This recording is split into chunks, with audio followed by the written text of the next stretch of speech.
While the new Product Liability Directive does not change the general allocation of the burden of proof, under which the claimant has to demonstrate the existence of a defect, a damage, and a causal nexus between the two, it changes the playing field quite significantly by introducing new rebuttable presumptions for the requirements of liability.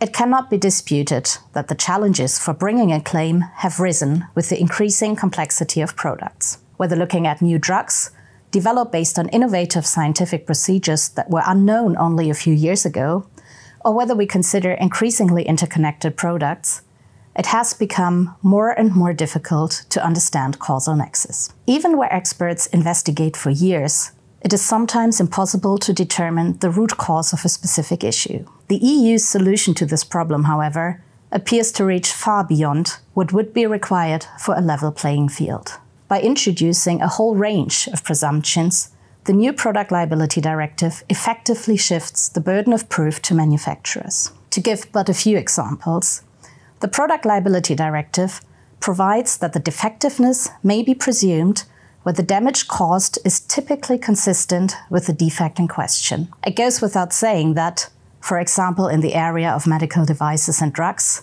the typical damage will often look alike, irrespective of whether it was caused by the product, a medical mistake, or simply the patient's specific medical condition. The introduction of a presumption of defectiveness in a situation where three separate causes are equally likely appears to be a shift of procedural risks that is not warranted.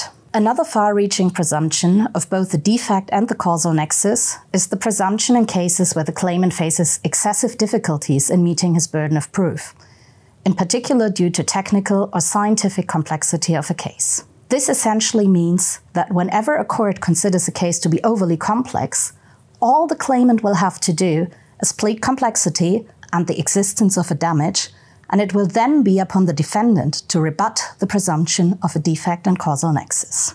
The last presumption is directly linked to the new disclosure obligations. Where defendants fail to comply with their obligation to disclose internal information as ordered by the courts, there will be a presumption of defectiveness. My colleague Katrin will address this in more detail in our next video. While all presumptions are in principle rebuttable, they are likely to lead to a de facto reversal of the burden of proof. In many cases, it will be difficult for manufacturers to rebut the new presumptions unless they can rely on sufficient internal documentation. In cases of doubt, manufacturers may be held liable where before a claim would have been dismissed. The risk of a non-liquid situation is thereby shifted from the claimant to the defendant, and the wording of the respective provisions will give courts the option for a liberal interpretation of the requirements. The responsibility for reaching adequate solutions and a fair balancing of interests will therefore rest with the courts.